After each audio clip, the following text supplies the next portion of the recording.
Une bonne nuit plus tard, petit déjeuner au bord de la piscine. De l'avis de tous, le cadre est fantastique. Ah ben écoute, regarde, mieux serait intolérable. Hommage donc à Catherine Dartois qui se charge du choix de l'hôtellerie. Oui, toute l'année, c'est sur internet et ça prend assez de temps. Arrivé sur le terrain, une seule idée en tête pour tous aujourd'hui. Cap Juby, l'étape mythique. Tarfaya, c'est la plus belle étape du rallye. Avec toutefois, pour les nouveaux, une légère appréhension. J'imagine qu'il y aura un petit peu de fébrilité au moment de l'arrondi. C'est l'étape mythique et je vais prendre des informations pour voir si on peut se poser déjà. C'est l'heure du départ, direction Cap Juby. Passage au travers de la baie d'Agadir, puis le long de magnifiques plages immaculées, entrecoupées de falaises rongées par le déferlement des flots. Il ne faut pas le dire, mais on est descendu un petit peu bas. Rapidement, le désert prend place, à perte de vue.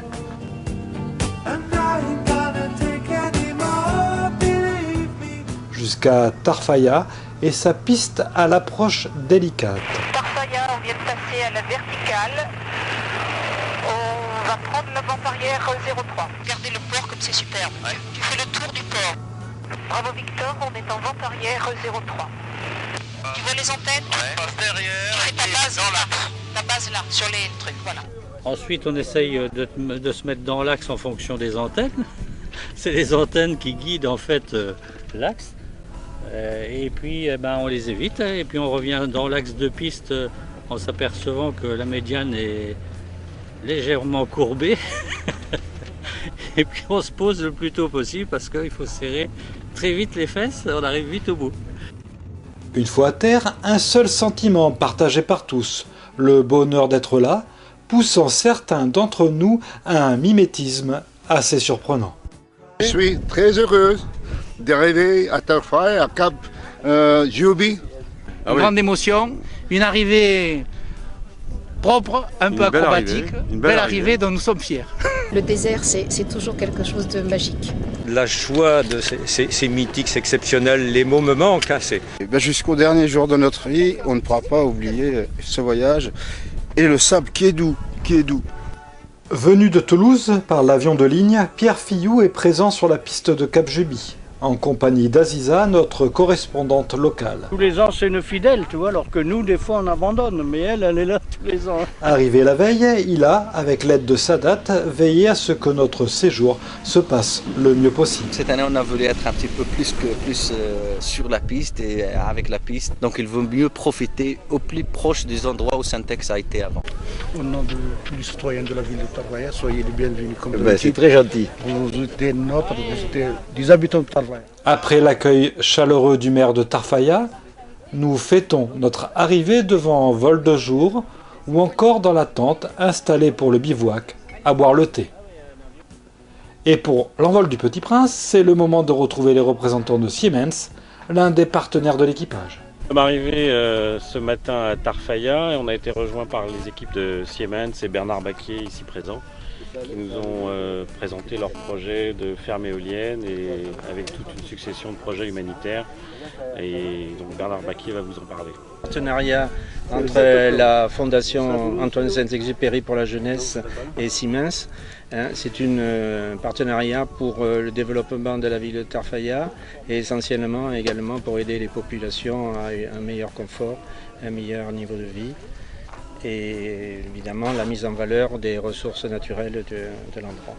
Notre souci, c'est disons que le parc éolien qu'on est en train de construire, qu'il bénéficie aussi à la population locale. On doit faire un effort pour que les bénéfices atteignent cette population locale. Pourquoi on s'associe avec la fondation, on croit qu'ils font une bonne labeur et on veut contribuer à ça. Oui, c'est un projet de 131 éoliens. Et c'est dans le sud de Tarfaya, dans l'endroit entre Tar et Tarfaya. Et c'est le plus grand projet d'énergie éolienne en Afrique.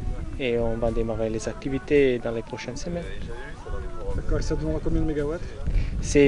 En total, c'est 300 MW. 300 MW qui seront remis qui sont remis directement dans le réseau national. Vous me disiez tout à l'heure que ça pouvait alimenter une ville de 250 000 habitants. Presque 250 000 habitants.